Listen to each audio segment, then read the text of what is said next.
Bonjour à tous et à toutes. J'espère que vous allez bien. Aujourd'hui, j'avais envie de vous faire une petite vidéo pour vous partager une expérimentation qui m'aide quand j'ai une décision à prendre, quand j'ai finalement envie de m'appuyer davantage de l'intelligence de mon corps, de la sagesse de mon corps pour prendre une décision. Dans mon expérience, mon corps a vraiment cette faculté, et je pense pouvoir dire que c'est universel, à ne pas me mentir, à finalement savoir ce qui est bon pour moi. Et quand je dis ce qui est bon pour moi, c'est peut-être de pouvoir choisir un chemin qui correspond au plus à mes aspirations, à nourrir davantage de fluidité, de douceur dans ma vie. Alors, imaginez que vous ayez par exemple une décision à prendre. Vous êtes en train de vous tirer les cheveux en quatre, vous savez pas quelle décision prendre. À ce moment-là, vous allez pouvoir vous appuyer de l'intelligence de votre corps pour prendre cette décision. Alors, une expérimentation simple que je vous propose, ça va être par exemple de pouvoir mettre au sol comme deux feuilles de papier qui vont symboliser deux choix à faire. Alors, on est d'accord, là, je prends l'exemple de deux choix, ça pourrait être trois choix. Enfin, l'idée, c'est vraiment de pouvoir l'adapter à votre situation. Vous avez donc ces deux feuilles au sol qui vont symboliser deux situations, deux choix potentiels que vous pouvez prendre. Vous allez donc écrire sur cette feuille, premier choix, par exemple, je prends tel poste, le poste A, et le deuxième choix, je prends le poste B. Et à ce moment-là, vous les écrivez et vous les posez devant vous. Vous allez vous mettre au centre et vous allez déjà prendre un temps pour être pleinement présent à votre corps et à vos sensations. Donc pour cela, si vous êtes assis, si vous êtes debout, c'est prendre ce temps pour ressentir les points de contact de votre corps. Moi, c'est quelque chose qui m'aide à vraiment plonger dans mon corps et à passer finalement plus du rythme de la pensée à celui des ressentis. Donc c'est prendre le temps de ressentir ces points d'appui, peut-être faire une sorte de scan, de chercher, explorer quelles sont les zones de votre corps qui sont peut-être plus ouvertes, peut-être plus contractées, peut-être les zones de votre corps qui sont plus froides, qui sont plus chaudes. Toutes ces petites questions que vous pouvez vous poser, elles vous aident à finalement vous contacter à vos sensations. Parce que selon notre vécu, la part de nous qui est en capacité à être en lien avec nos sensations, elle est parfois grande et parfois elle est très petite. Donc l'idée, ça va être déjà de prendre ce temps pour, comme vous installer dans votre corps et être prêt, prête à davantage être ouvert au ressenti. Une fois que vous vous sentez vraiment plus présent, présente à votre corps, vous pouvez aussi bien sûr vous appuyer de votre respiration, vous remplir sur les inspires et sur l'expire, relâcher. Et petit à petit, vous allez comme plonger à l'intérieur de vous-même. L'idée, c'est que par la respiration, par le questionnement peut-être des sensations, vous allez approcher cet état, vous savez, où on se sent comme rempli de soi-même. C'est un peu ça l'idée, c'est de pouvoir rentrer pleinement à l'intérieur de soi, se déposer jusqu'à ces bouts de doigts, ces bouts de doigts de pied. Et une fois que vous vous sentez davantage en présence à vous-même, vous allez pouvoir commencer par aller vous positionner sur une des premières feuilles qui symbolise un choix. Et vous allez vraiment prendre ce temps de visualiser peut-être par exemple ce travail, de peut-être visualiser le lieu, les collègues, de comme vous projeter dans la situation. Et à ce moment-là, vous allez ressentir comment se sent votre corps. Quelles sont les sensations qui vous habitent? Est-ce que vous êtes plutôt dans une forme d'ouverture? Est-ce que vous êtes plutôt dans une forme de fermeture, de contraction? Et vous pouvez tout à fait vous les noter. Vraiment sans juger, noter un petit peu toutes les sensations qui vous viennent. Et vous allez bien sûr, pour revenir au centre, retrouver un état plus de neutralité. Et de nouveau, réitérer l'expérience sur l'autre option et d'aller explorer quelles sont les sensations cette fois qui se présentent à vous. Ensuite, vous allez pouvoir revenir à un état plutôt intégratif et depuis cet état-là, peut-être ressentir, explorer, voir ce qui émerge depuis cet état de finalement présence, d'avoir exploré avec vos sensations, avec votre visualisation, ces différents scénarios.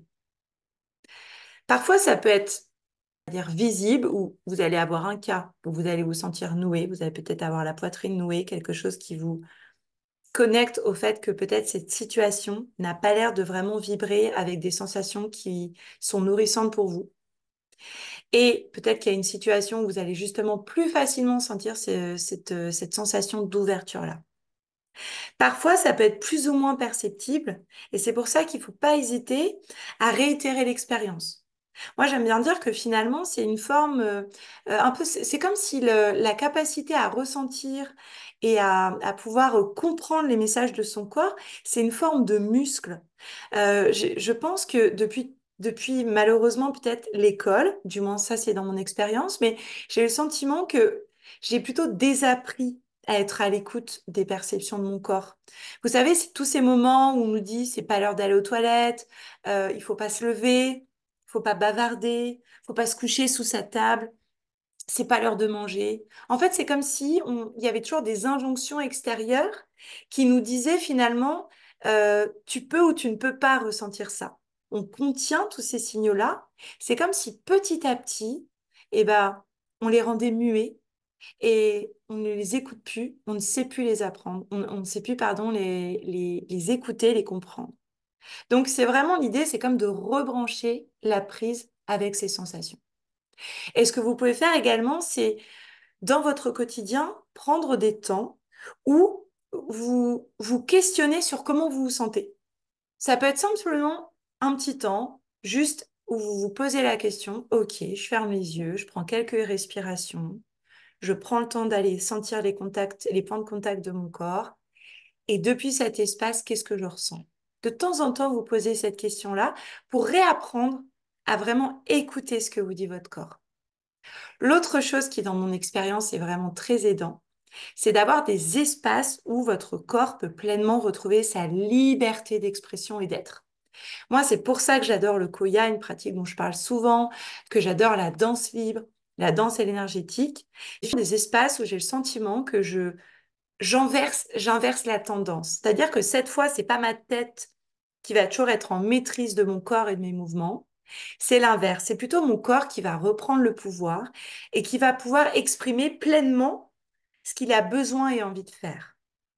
Et à force de s'autoriser ces espaces-là, dans mon expérience, c'est vraiment ce qui m'a permis de reconnecter pleinement avec mon corps et de petit à petit vraiment réapprendre à composer, à co-créer avec lui plutôt que contre lui.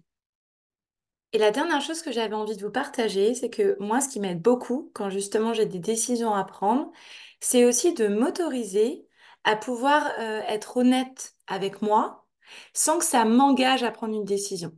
Je vais vous donner un exemple. Il y a eu un moment où j'ai pleinement pris conscience que à chaque fois que je me rendais dans mon ancien travail, j'avais le corps qui était complètement noué. Il y a eu un moment où je me mentais à moi-même parce que j'avais le sentiment que si je me disais, en fait, à chaque fois que je vais à ce travail, je suis complètement nouée, je sens que j'ai besoin et envie d'arrêter ce travail. C'est comme si le fait d'être honnête avec moi, d'oser me le dire, ça m'engageait à devoir quitter mon travail demain. Et la vérité, c'est que bah, parfois, il y a une différence entre ce à quoi on aspire et ce que on est en capacité de faire dans l'instant. Et l'idée, c'est pas aussi de se mettre en difficulté. J'ai besoin d'écouter cette peur intérieure qui a besoin de soins, qui a besoin d'attention. J'ai besoin finalement de prendre soin de cette temporalité. Mon corps me le dit et je le sais au fond de moi que ce travail n'est pas fait pour moi, que j'aspire à pouvoir me lancer en tant qu'indépendante parce que ça, c'était mon rêve à moi. Et finalement, d'accepter que là maintenant tout de suite, je n'en étais pas capable, ou du moins je n'avais pas les ressources mobilisables pour dans l'instant. Et d'accueillir le fait que je ressens ça, que c'est légitime pour moi et pourtant d'accepter le fait que je ne suis peut-être pas prête maintenant, c'est comme si ça avait libéré une énergie. Et cette énergie, qui est libérée, et ben, il y a un moment où vous allez pouvoir la mettre à profit. Vous allez pouvoir déployer vos ressources et petit à petit cheminer intérieurement pour pouvoir, à un moment donné, avoir les ressources, la force nécessaire pour prendre cette décision qui correspond au mieux à vos aspirations. C'est comme si il y avait, à mon sens, parfois aussi besoin de noter la différence de temporalité entre notre corps et notre tête. Notre corps, c'est comme si dans l'immédiateté, il avait la possibilité de nous donner des décisions, des informations qui sont perceptibles, on va dire, dans l'instant. Pour autant, la tête, euh, les actions qui sont à mettre en place, elles demandent plus de temporalité. Donc, je peux tout à fait être en conscience de ce que j'ai à faire et c'est pas pour autant que je suis prête à le faire maintenant. Il faut aussi, à mon sens, prendre soin de cette temporalité et c'est aussi ce qui aide d'écouter les messages de notre corps.